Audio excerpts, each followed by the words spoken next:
यदि उल्लू से शिक्षा लोगे तो फिर ऐसी बुद्धि होगी। उल्लू क्यों समाप्त कर दिया कौओं को, ये बड़ी पुरानी कथा है, पंचतंत्र की पढ़े होंगे आप लोग। पंचतंत्र की कथा है, थोड़ा सा संक्षेप से हम बता देते हैं। एक बार पक्षियों ने ये निर्णय किया कि हमारे राजा गरुड़ हैं, और गरुड़ हैं भगवान नारायण के वाहन, उन्हें कभी फुर्सत नहीं मिलती हमारी सुनने की, तो क्यों ना हम अपना राजा बदल दें, क्योंकि ये तो दिन रात वहीं रहे आते हैं, हम अपना राजा ही बदल देंगे। सब पक्षियों ने निर्णय लिया कि ठीक है, गरुड़ जी को राज्य पद से चिर करके दूसरा राजा बनाओ, लेकिन दूसरा बनाओगे किसे? इस समस्या तो ये है कि हटा तो दो, लेकिन हटाने के बाद बनाओगे किसे? वैसा जब दूसरा धर्मपथ पर चलने वाला, तो पक्षियों ने कहा कि हम उल्लू को राजा बनाएंगे। और देखिए कितनी सुंदर बात है, कौवा जो है पक्षियों में सबसे निकृष्ट है, चांडाल सबसे निकृष्ट है उनका, लेकिन वो समय था कि सबसे पूछ करके ही राजा का निर्णय किया जाता था, लेकिन पक्षियों ने कौवे से नहीं पूछा और आपस में निर्णय लेकर के उल्लू को राजा बनाने का निर्णय ले लिया। उसके राज्याभिषेक की तिथि निश्चित हो गई। अब वो जाकर के उल्लू सिंहासन पर बैठा, उसका अभिषेक होना था राजपद पर। तो कौवे को लगा कि अब अभिषेक हो ही जाएगा तो फिर बोलने से क्या मतलब, का वर्षा जब कृषि सुखाने। इसलिए कौवे ने कहा देखो भाई, अभिषेक करने से पहले मेरी भी बात सुनो, उसके बाद जो तुम्हारी इच्छा हो सो करना, बताओ तुम क्या कहना चाहते हो। कौवे ने कहा कि जिसे तुम राजा बना रहे इसको जानते हो? हाँ जानते हैं, ये उल्लू है। तो क्या इसे दिन में दिखाई देता है? पक्षियों ने कहा दिन में तो इसको नहीं दिखता है। और बोले हम लोगों को क्या रात में दिखता है? नहीं, हम लोगों को रात में नहीं दिखता। तो राजा को दिन में दिखाई नहीं देगा और प्रजा को रात में दिखाई नहीं देगा, और ये रात को हम सब लोगों को मार मार के खाएगा, क्या कर लोगे तुम? और दिन में हमारा जो सुख दुख है ये कभी बटा ही नहीं पाएगा। पक्षियों ने कहा ये बात तो हमने कभी विचार ही नहीं करी। तुरंत उल्लू को सिंहासन से उतार दिया, नहीं नहीं अब तुम राजा नहीं बन सकते। बस यही दुश्मनी उल्लू की कौवों के साथ थी कि इसके कारण मैं राजा नहीं बन पाया। तो आज जब वो रात में उल्लू पाता है तो कौवों को मार देता है। अश्वत्थामा रात्रि में गया, भगवान तो जानते हैं ना कि जिस रात्रि में राजा को विजय प्राप्त हो उस रात्रि को उसे अपने शिविर में नहीं होना चाहिए। इसलिए पांडवों को लेकर के तो भगवान चले गए, लेकिन द्रौपदी के 5 पुत्र हैं, सैया पर आके सो गए। युधिष्ठिर का पुत्र जो युधिष्ठिर से उत्पन्न हुआ था उन्हीं के जैसा दिखता था, अर्जुन का अर्जुन जैसा, भीम का भीम जैसा। 5 पुत्र सोए थे। रात्रि में अश्वत्थामा आया, 5 पुत्रों का सिर काट लिया और ले जाकर के दुर्योधन को दिया। लो तुम कह रहे थे मुझे एक पांडव का सिर मिल जाए, मैं तो 5 का ले आया हूँ। भीम से बड़ा द्वेष रखता था दुर्योधन, कहा मुझे भीम का सिर दो, और जैसे भीम के पुत्र का सिर दिया हाथ में लेकर के, जैसे ही दबाया दुर्योधन ने तो फूट गया उसका सिर। तो रोने लगा, ये क्या कर दिया तुमने, ये तो भीम का सिर हो ही नहीं सकता, क्योंकि जिसके ऊपर मैंने हजारों गदाएं मारी उसका सिर इतना सहज में नहीं फूटा, फिर ऐसे कैसे फूट सकता है। जब गौर से देखा तो पता चला कि ये तो पांडवों के पुत्र हैं। अब अश्वत्थामा को लगा कि अब मेरा क्या होगा, यदि पांडव जीवित हैं तो फिर मुझे जीवित नहीं छोड़ेंगे। और प्रातः काल जैसे द्रौपदी गई शिविर में, रक्त की धार बह रही है, अंदर गई तो क्या देखती है कि पुत्रों के शव पड़े हुए हैं, सिर कटा हुआ है। माता शिशूनां निधनं सुतानां निशम्य घोरं परितप्यमाना तदा रुदत्वास्पकलाकलाक्षी तां सांत्वयन्नाह किरीटमाली। अब आप विचार करो, जिस माँ के 5-5 पुत्र मारे गए हो उसकी क्या स्थिति होगी। करुण क्रंदन करने लगी द्रौपदी। भगवान आए, अर्जुन ने प्रतिज्ञा करी, द्रौपदी जिसने तेरे पुत्रों का वध किया है उसे मैं मृत्यु दंड दूंगा। पता किया अश्वत्थामा आया था, भगवान रथ लेकर के चले। अश्वत्थामा को पता चला कि अर्जुन मारने आ रहा है, अपने प्राण बचाने के लिए भागा, लेकिन भागेगा कहां तक जाएगा भाग के। और अंत में अश्वत्थामा को अपनी रक्षा का कोई उपाय न सूझा तो उसने ब्रह्मास्त्र चला दिया। लेकिन अश्वत्थामा केवल ब्रह्मास्त्र चलाना जानता है, वो वापस करना नहीं जानता। लेकिन गुरु द्रोणाचार्य ने अर्जुन को दोनों विद्याएं सिखाई हैं, चलाना भी और वापस करना भी। देखिए हमारे यहाँ गुरुओं की श्रद्धा, गुरुओं का विश्वास कि जो शिक्षा अपने पुत्र अश्वत्थामा को नहीं दी है गुरु द्रोणाचार्य ने, वो अपने शिष्य को सिखाई है। शिष्य योग्य है। द्रोणाचार्य जानते हैं पुत्र है तो क्या हुआ, ये इसका दुरुपयोग करेगा। ब्रह्मास्त्र चला दिया, उसके तेज से जलने लगे। अर्जुन भगवान की शरण में गए, भगवान ने कहा ये ब्रह्मास्त्र है। अर्जुन, अश्वत्थामा केवल ब्रह्मास्त्र चलाना जानता है, लौटाना नहीं जानता। लेकिन तुम्हें गुरु ने दोनों विद्याएं सिखाई है, इसलिए तुम भी ब्रह्मास्त्र चलाओ और दोनों ब्रह्मास्त्र को एक साथ शांत करो। अर्जुन ने आचमन करके ब्रह्मास्त्र चलाया, दोनों ब्रह्मास्त्र को शांत किया और अश्वत्थामा को बंदी बना लिया। लेकर के जैसे ही आए अश्वत्थामा को, जो द्रौपदी रो रही थी, दूर से ही देखा कि गुरुपुत्र को बांध करके ले आ रहे हैं। दूर से ही द्रौपदी कह पड़ी, उवाच चासहन्तस्य बंधनानयनं सती मुच्यतामेष ब्राह्मणो नितराम गुरु। हे पार्थ, मुच्यताम, छोड़ दो।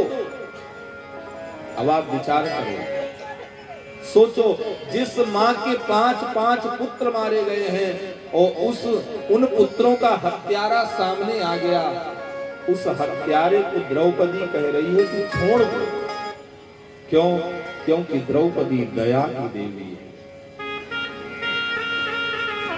द्रौपदी ने कहा अर्जुन से, पार्थ ब्राह्मणों नितराम गुरु, एक तो ये ब्राह्मण है और ऊपर से गुरुपुत्र है। हे पार्थ सोचो, जो विद्या गुरु द्रोणाचार्य ने अपने पुत्र को नहीं सिखाई है, वो विद्या अपने शिष्य को सिखाई है। क्या गुरु की शिक्षा का यही गुरु दक्षिणा आप दोगे कि गुरुपुत्र का वध करो? ये ब्राह्मण है, ब्राह्मण का वध नहीं करना चाहिए, छोड़ दो। क्योंकि द्रौपदी दया की देवी है, इसीलिए 5-5 पतियों की पत्नी है द्रौपदी। युधिष्ठिर धर्म के साथ भी दया का होना जरूरी है। दया धर्म को मूल है, इसलिए युधिष्ठिर की पत्नी है। भीम की पत्नी है द्रौपदी, भीम के साथ भी दया का होना जरूरी है, क्योंकि भीम बल है। यदि बल के साथ दया नहीं होगी तो फिर बल रक्षण नहीं करेगा, भक्षण करने लग जाएगा। बल राजा राम में भी था और बल राजा रावण में भी था, लेकिन रावण का बल दूसरों को सताने के लिए था और राम का बल दूसरों की रक्षा के लिए था। सुनेरी मैंने निर्बल केवल राम। इसलिए बल के साथ भी दया का होना जरूरी है। अर्जुन आत्मा है, आत्मा के साथ भी दया। नकुल रूप है, रूप के साथ भी दया का होना बहुत जरूरी है। नहीं तो यदि हम थोड़े से सुंदर हो गए ना तो दूसरों के ऊपर हंसने लगेंगे। जैसे ऋषि अष्टावक्र के साथ महाराज जनक के दरबार में हुआ, 8 जगह से टेढ़े थे और जैसे ही दरबार में पहुंचे सब हंस पड़े अष्टावक्र जी को देख करके, ये 8 जगह से टेढ़े हैं। और जैसे ही हंसते देखे अष्टावक्र जी जोर जोर से हंसने लगे। वो महाराज जनक के सामने जोर जोर से हंस पड़े। महाराज जनक ने पूछा हे मुनिवर, इस सभा में आप इतना अट्टहास करके क्यों हंस रहे हैं? अष्टावक्र जी ने कहा, राजन, मैं इसलिए हंस रहा हूं कि मैं तो ये सोच के आया था कि राजा जनक ब्रह्म ज्ञानी है। एते वै मैथिला राजन आत्मविद्या विशारदा, ये ब्रह्म ज्ञानी है, लेकिन सभा में आने के बाद मुझे पता चला कि तो मूर्खों की सभा बैठी है, इसलिए इनकी मूर्खता पर मैं हंसा। लेकिन हे राजन, आप बताओ कि आपके सभासद क्यों हंसे? मुझ पर हंसे या फिर मुझे बनाने वाले उस कारीगर के ऊपर हंसे? क्योंकि मैं तो अपने से बना नहीं हूं, मुझे बनाने वाला तो परमात्मा है। तो ये भगवान के ऊपर हंस रहे हैं कि अपने आप पर हंस रहे हैं। इसलिए रूप के साथ भी दया का होना जरूरी है, और सहदेव ज्ञान है, ज्ञान के साथ भी दया का होना बहुत जरूरी है। यदि ज्ञान के साथ दया नहीं होगी ना, तो ज्ञान फिर दूसरों का अपमान करता है। हम 4 अक्षर पढ़ लेंगे ना, तो अपने से बड़ों का अपमान करने लग जाएंगे। आपने देखा होगा ऐसा होता है। इस संसार में ऐसा कोई ज्ञानी नहीं है जो अपने से ज्ञानी बना हो। व्यासोच्छिष्टम जगत सर्वम, वेद व्यास जी की जूठन लेकर के ही कोई ज्ञानी बना है। लेकिन हम 4 श्लोक पढ़ने के बाद भी अपने को इतना बड़ा ज्ञानी मान लेते हैं कि हम दूसरे को फिर ज्ञान बताने लगते हैं, दूसरे का अपमान करने लगते हैं। एक ब्राह्मण वृंदावन में आए, उस समय रूप गोस्वामी, सनातन गोस्वामी विराजते थे। वो दिग्विजय करके आए। ब्राह्मण ने एक श्लोक लिखा था, लेकिन जैसे सनातन गोस्वामी ने देखा, वो ले जा रहे थे रूप गोस्वामी जी के पास। उन्होंने लिखा था, रूप गोस्वामी जी ने श्लोक, तो पंडित जी उसकी गलती काट दिए थे और सुधार के ले जा रहे थे। तो ये सनातन गोस्वामी जी बाहर ही मिल गए। इनकी अवस्था कम थी, 15-16 वर्ष की अवस्था थी, बाहर ही मिल गए। वो पंडित जी उम्रदराज थे, 60-70 वर्ष की अवस्था। तो वो अंदर पूजा ही करते रहे, ये बाहर ही 16 वर्ष के बालक उन पंडित जी को वहीं परास्त कर दिया शास्त्रार्थ में। और जैसे ही छोटे से बालक से हारे तो मुंह लटका लिए बेचारे। स्वाभाविक है, 70 वर्ष का व्यक्ति 16 वर्ष के बालक से जब निरुत्तर हो जाएगा तो उदास होकर पंडित जी लौट गए। जब ये बात रूप गोस्वामी को पता चली तो उन्होंने 1 वर्ष के लिए अपने भतीजे को अपने से दूर कर दिया था। तूने अपराध किया है। यदि वो ब्राह्मण ये कह ही रहा था कि ऐसा था, तो तुझे मान लेने में क्या जाता था? यदि तू मान लेता तो तेरा क्या बिगड़ जाता? तेरा कोई नुकसान तो नहीं हो रहा था। लेकिन ये जो ज्ञान का अभिमान है, ये मानने नहीं देता। और हम कई जगह ऐसे देखें कि आप जाइए तो लोग शास्त्रार्थ करने आ जाते, पंडित जी आपने ये गलत किया है, आपने यहाँ गलत कहा है, आपने ये गलत करा दिया, यहाँ ऐसा नहीं होना चाहिए, यहाँ ऐसा नहीं होना चाहिए। अरे भैया, होना क्या चाहिए ये मत बताओ, जो हो रहा वो देखो। इसीलिए गोस्वामी जी ने कहा कि ज्ञानी मूढ़ न कोई ज्ञानी है न कोई मूर्ख है। जिसे जब ठाकुर जी जैसा कर दें वो वैसे ही बन जाता है। और फिर अभिमान काहे का भैया? काहे के विद्वान हो? विद्वान हो तो फिर एक नया पुराण लिख करके दिखाओ तो हम मान जाए कि विद्वान हो। इसी पुराण को पढ़ करके 4 श्लोक याद कर लिया और अभिमान में सीना फुलाए घूम रहे, काहे का अभिमान? इसलिए ज्ञान के साथ दया का होना बहुत जरूरी है। और ज्ञान की भी पत्नी द्रौपदी है, द्रौपदी दया की देवी है, इसलिए दया बहुत जरूरी है। और दया की यदि कामना किसी को हो कि हमारे अंदर दया आ जाए, और यदि आपके अंदर दया आ गई तो वेद व्यास जी ने भागवत में लिखा है, दयया सर्वभूतेषु, यदि सब प्राणियों पर आपके अंदर दया उत्पन्न हो गई तो फिर समझ जाइए कि ठाकुर जी की प्राप्ति में कोई संशय नहीं है। भगवत प्राप्ति आपको सहज में हो जाएगी, दया बस आपके अंदर हो।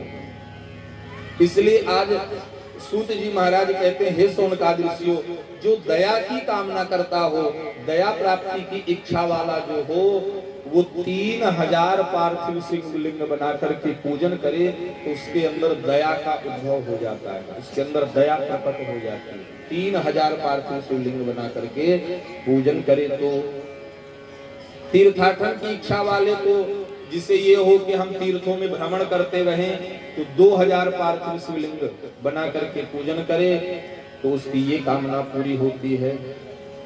जिसे मित्र प्राप्ति की कामना हो, अच्छा मित्र भी मिल जाए तो भगवान की बड़ी कृपा।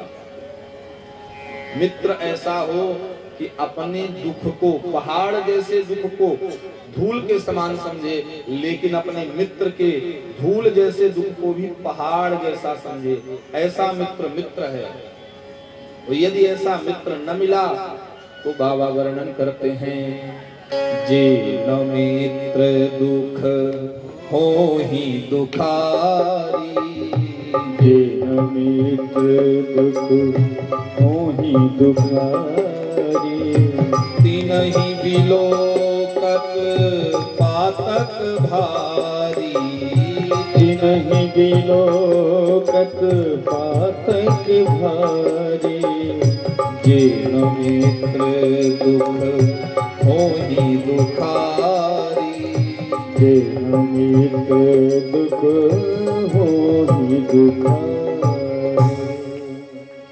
तो जिसे मित्र प्राप्ति की कामना हो कि हमें अच्छा मित्र मिल जाए, तो कहते हैं कि वो 3000 पार्थिव लिंग बना करके पूजन करे। और जिसे अभिचार कर्म करना हो, अभिचार कर्म यानी तंत्र, तांत्रिक प्रयोग के हमारा शत्रु ये हो जाए, हमारे ये पूजन करने, बहुत लोग ऐसे पूजा नहीं करते कि हमारा शत्रु पराजित हो जाए, ये हो जाए, वो हो जाए। तो अभिचार कर्म करने वालों को 500 से लेकर के 1000 के बीच में पार्थिव लिंग बना करके पूजन करना चाहिए। और एक और बता रहे हैं, सूत जी महाराज कहते हैं कि जो बंधन में हो, जो कारागृह में बंद हो, आज की भाषा में जिसे जेल कहते हैं हम लोग, यदि जेल चला गया हो तो जेल से निकलने के लिए क्या करे, जेल से मुक्त कैसे हो, तो कहते हैं कारागार से बंधन की मुक्ति के लिए 1500 पार्थिव लिंग बना करके पूजन करना चाहिए, तो उसकी मुक्ति हो जाती है। और जो राजभय से मुक्ति चाहता हो, वो 500 शिवलिंगों का निर्माण करके और पूजन करे तो उसकी वह कामना पूर्ण हो जाती है। चोर आदि के संकट से बचने के लिए कि हमारा धन चोर न चुरा ले जाएं, इसके लिए कहते हैं कि 200 पार्थिव लिंग का पूजन करे। डाकनी साकनी जादू टोना नजर आदि न लगे हमारे घर परिवार के ऊपर, तो इसके लिए 500 पार्थिव लिंगों का पूजन करे। और दरिद्रता से छुटकारा के लिए, दरिद्रता ये बहुत बड़ी बात है। इसके लिए साधारण अर्थ इसका हम लोग समझते हैं कि जिसके धन न हो, एकदम दरिद्र हो, ये भी है इसका अर्थ। लेकिन दरिद्रता का मूल अर्थ क्या है? शंकराचार्य भगवान से उनके शिष्यों ने पूछा, कोवा दरिद्र ही विशाल कृष्णा, जिसकी तृष्णाएं कभी शांत नहीं हुई वही दरिद्र है। केवल ये नहीं कि वो जिसके पास धन नहीं है वही दरिद्र है। अरे भैया, जिसके पास धन नहीं है लेकिन वो संतोष में आत्म संतुष्ट होकर अपनी मस्ती में खूब मजे से है, उसे आप दरिद्र नहीं कह सकते। इसीलिए भागवतकार ने सुदामा चरित्र जब कहा है, आप लोग सुनते हैं और प्रायः कर लोग कहते हैं कि सुदामा जी को लोग दरिद्र बता देते हैं, लेकिन भागवतकार ने सुदामा को दरिद्र कभी नहीं कहा। कृष्णस्यासीत सखा कश्चित ब्राह्मणो ब्रह्मवित्तमः विरक्त इंद्रियार्थेषु प्रशांत आत्मा जितेंद्रिय, ये परिचय दिया है। हाँ, सुशीला का परिचय जरूर कराया। तो वहां कहते हैं दरिद्रा सीद मानस, दरिद्रा सुशीला को कहा। क्यों? क्योंकि सुशीला को धन की कामना है, इसलिए जिसकी तृष्णाएं शांत नहीं हुई वही दरिद्र है। और जो दरिद्रता से छुटकारा पाना चाहता हो वो क्या करे? वो कहते हैं 5000 शिवलिंग बना करके पूजन करे तो दरिद्रता से मुक्त हो जाएगा। अब प्रश्न आता है कि महाराज, जिससे कुछ नहीं चाहिए अथवा सब कुछ चाहिए, इसलिए कि कोई जरूरी तो नहीं कि किसी की एक ही कामना होगी। बहुत लोग तो ऐसे होते हैं कि उनकी इतनी कामनाएं होती हैं। जैसे आपने जरूर प्रसंग सुना होगा, एक बूढ़ी मैया थी, आंख से अंधी थी। उसने भगवान की तपस्या की, देवता प्रसन्न हुए, बोले मैया मैं तुम पर प्रसन्न हूँ, वरदान मांगो, लेकिन ध्यान रखना केवल एक ही वरदान दूंगा, एक वरदान मांग लो जो इच्छा हो। तो मैया कितनी होशियार थी, उसने कहा महाराज मैं वैसे भी बड़ी संतोषी हूँ, मुझे केवल एक ही वरदान चाहिए। क्या? उस मैया ने कहा हे भगवान, यदि आप मुझ पर प्रसन्न हैं तो मैं ये वरदान चाहती हूँ कि मैं अपनी इन्हीं आँखों से अपने पोते को सोने के कटोरे में दूध भात खाता हुआ देखूं। बस केवल एक वरदान। अब इसी एक में मैया ने क्या क्या मांग लिया। उसके एक पुत्र था, विवाह हो गया, 10 वर्ष हो गया, पौत्र नहीं हो रहा था, आंखें फूट गई थी, गरीब थी, तो एक में ही उसने सब मांग लिया कि अपनी इन्हीं आंखों से अपने पौत्र को। तो इसका मतलब पहले पौत्र हो तब, और फिर सोने के कटोरे में, इसका मतलब धन संपत्ति खूब होगी तब तो सोने के कटोरे में खाएगा। तो इसलिए लोगों की कामनाएं बहुत होती हैं, तो कहते हैं कि जिसकी ज्यादा कामना हो वो क्या करे, जिनकी कई कामनाएं हो उसके लिए कहते हैं अथ नित्य विधिम वक्षे शृणुध्यम मुनि सत्तमा दारिद्र्ये पंचसाहस्र मयुतम सर्व कामदम। सभी कामनाओं की पूर्ति के लिए कहते हैं कि 10,000 पार्थिव शिवलिंगों का पूजन करना चाहिए। 10,000 पार्थिव शिवलिंग बना करके यदि पूजन कर ले तो उसकी सभी मनोकामनाएं पूर्ण हो जाती हैं। पूजन करे, पार्थिव बनाए और बड़े प्रेम से पूजन करे, और फिर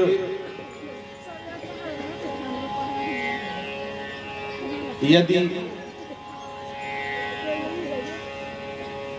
फिर भी उसकी कामना पूर्ति न हो रही हो तब भगवान से प्रार्थना करो, हे भगवान मैं आपकी शरण में हूँ। भगवान से प्रार्थना करें। सूत जी महाराज कहते हैं इतना करने पर मनोकामना अवश्य पूर्ण होगी। एकम पापहरम प्रोक्तम द्विलिंगम चार्थ सिद्धिदम त्रिलिंगम सर्वकामानाम कारणम परमीरितम। एक पार्थिव लिंग का नित्य पूजन पापों का नाश करने वाला होता है। 2 शिवलिंगों का पूजन अर्थ की सिद्धि कराने वाला होता है, और 3 लिंगों का पूजन कामनाओं की सिद्धि के लिए होता है।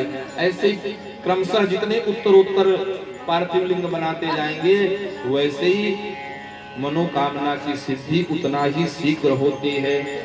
इस प्रकार से सूत जी महाराज ने शौनकादि ऋषियों को यह श्रवण कराया तो तुरंत ऋषियों ने एक बात पूछ दी। तो प्रायः कर लोगों के मन में ये प्रश्न होता है। ऋषियों ने पूछा है सूत जी आपने भगवान के पूजन का क्रम तो बता दिया, लेकिन हमने सुना है अग्राह्यम शिव नैवेद्यम इति पूर्वम श्रुतम वचा। मैंने ये सुना है कि लोग कहते हैं कि शिव जी का लगा हुआ भोग नहीं खाना चाहिए। प्रायः कर ये प्रश्न पूछ देते हैं लोग कि शिव नैवेद्य जो है, जो शिव जी का भोग है वो अग्राह्य है।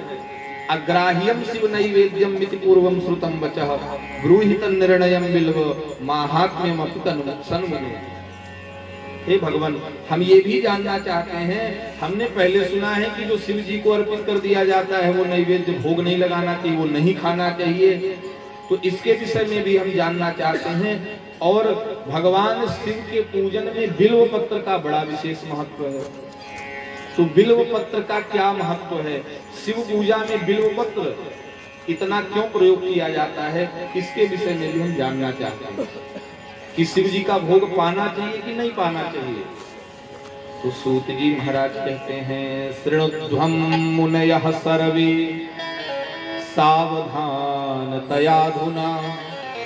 सर्वं वदामि संप्रीत्या धन्या यूयं शिवव्रताः। सूत जी ने कहा, हे मुनियो, अब आप सब सावधानी से सुनिए, मैं प्रेम पूर्वक आपसे सब कुछ कह रहा हूँ। आप लोग शिव व्रत धारण करने वाले हैं, इसलिए आप लोग धन्य हैं जो शिव का भक्त हो। शिव नैवेद्य के विषय में ध्यान से सुन लें, फिर नहीं तो किसी पंडित जी से फिर पूछेंगे, इसलिए ध्यान से सुने, सावधानतया सुनो, सावधान होकर के सुनिए। जो शिव का भक्त हो, पवित्र हो, शुद्ध हो, सद्व्रती हो और दृढ़ निश्चयी हो, उसे शिव नैवेद्य अवश्य ही ग्रहण कर लेना चाहिए। जो शिव व्रती हो, भगवान शिव का भक्त हो, जो पवित्र हो चुका हो, पवित्र हो। देखिए, पवित्र, और ये जो भगवान की कथा है, पावना नाम च पावन, पवित्रों को भी ये पवित्र करने वाली है। तो मन में प्रश्न उठ जाएगा कि महाराज जो पवित्र हो चुका है उसे क्या पवित्र होना है? एक बात याद रखना, आप पवित्र तो हो सकते हो, लेकिन अब अपवित्रता जीवन में नहीं आएगी इसकी गारंटी कभी नहीं ले सकते। भाई, गंगा स्नान करने गए, पाप सब धुल गया कि नहीं धुला? इसलिए कुंभ स्नान करने गए थे, जो भी स्नान किया गंगा में सब पाप धुल गया, लेकिन इसकी क्या गारंटी है कि अब आप पाप नहीं करेंगे? इसकी तो कोई गारंटी नहीं लेता। गंगा में पाप धुलता है, ये अकाट्य सत्य है, लेकिन धुलता वही पाप है जो ये निश्चय पूर्वक कर लिया जाए कि अब हम नहीं करेंगे। तो इसकी तो कोई गारंटी नहीं ले सकता। गंगा स्नान किए और लौटते ही पाप शुरू कर देते हैं। आप प्रयाग में गए होंगे तो बहुतों के मोबाइल गायब हो गए होंगे, बहुतों के बटुए गायब हो गए होंगे, वहां ये सब करने वाले भी हैं खूब। तो पाप नहीं होगा इसकी कोई गारंटी नहीं। उसी प्रकार यदि हम पवित्र हो चुके हैं तो भगवान की कथा का आश्रय लिए रहेंगे तो अपवित्रता जीवन में नहीं आएगी। इसलिए पावना नाम च पावनम, ये पावनों को भी पवित्र करने वाली कथा है। तो जो पवित्र हो चुके हैं, जो शुद्ध हैं, वो सद्व्रती हैं। सद्व्रती मतलब सन्मार्ग की ओर चलने वाला व्रत लेकर के जो हैं वो दृढ़ निश्चयी हैं, उन्हें शिव जी का नैवेद्य भक्षण कर लेना चाहिए, उनके लिए कोई मनाही नहीं है। और शिव नैवेद्य के विषय में तो कितना प्यारा श्लोक है। सूत जी महाराज सोनकाद ऋषियों को सुनाते हुए कहते हैं, हे ऋषियों, दृष्ट्वापि शिव नैवेद्यम यान्ति पापानि दूरतः भुक्ते तु शिव नैवेद्ये पुण्यान्यायान्ति कोटिशः।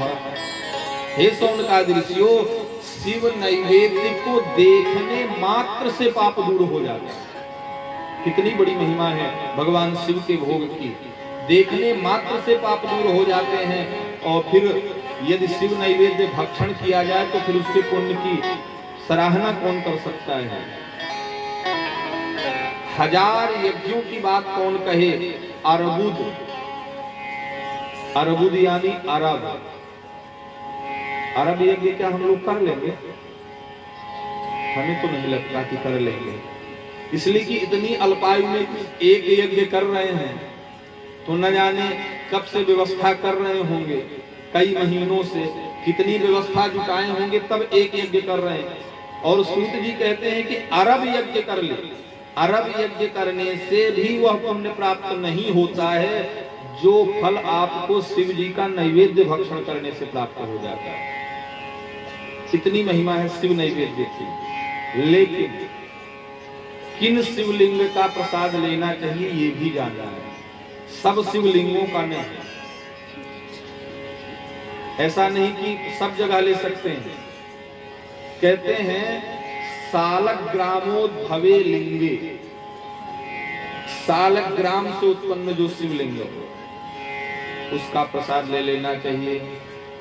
रसलिंग, पारद लिंग, पारद के भी लिंग शिवलिंग बनते हैं, पारद लिंग, पाषाण लिंग, पत्थर के शिवलिंग, पाषाण यानी पत्थर, रजत लिंग चांदी के, रजत लिंग स्वर्ण लिंग सोने के, और देवों और सिद्ध मुनियों के द्वारा प्रतिष्ठित शिवलिंग, केसर के बने हुए लिंग,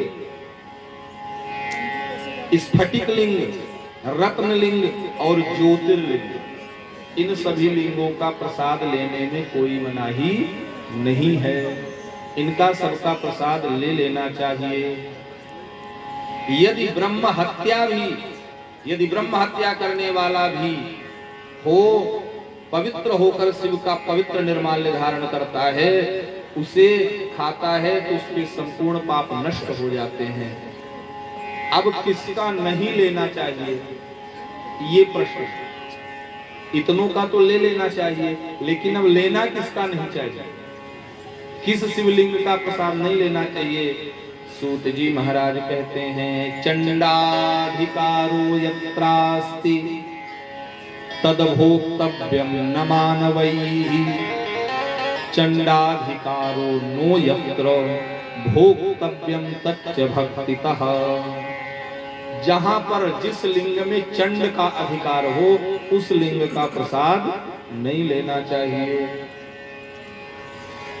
जहां चंड का अधिकार हो, उस शिवलिंग के लिए समर्पित नैवेद्य मनुष्यों को नहीं खाना चाहिए, मनुष्य को भक्षण नहीं करना चाहिए। और जहां चंड का अधिकार न हो तो उसे प्रेम से पाना चाहिए। तो फिर एक प्रश्न उठ जाएगा कि हम कैसे जानेंगे कि चंड का अधिकार कहाँ है कहाँ नहीं है, क्योंकि चंड हमसे तो बताने नहीं आएगा कि हाँ हमारा अधिकार है। तो कैसे जाने कि चंड का अधिकार कहाँ है कहाँ नहीं? तो कहते हैं बाण लिंग, लौह लिंग लोहे के बने हुए, सिद्ध लिंग जो है, स्वयंभू लिंग जो है अपने से प्राकट्य है, और अन्य समस्त प्रतिमाओं में चंड का अधिकार नहीं होता है। इसलिए इन लिंगों का प्रसाद ले लेना चाहिए। हाँ हे मुनीश्वरो, लिंगो परिचय द्रव्यम तद्ग्राह्यम मुनीश्वराः सुपवित्रम तज्ञेयम यल्लिंग स्पर्श बाह्यतः। कहते हैं जो शिव जी के लिंग के ऊपर चढ़ा दिया जाता है उसको नहीं लेना चाहिए। जो शिव जी को स्पर्श करा के भोग दूर रख दिया गया है उसे खूब चकाचक पाना चाहिए। लेकिन जो शिवलिंग के ऊपर रख दिया गया है उस शिवलिंग का प्रसाद उसको फिर मनुष्य को भक्षण नहीं करना चाहिए, यह बताया। और हे मुनि श्रेष्ठ,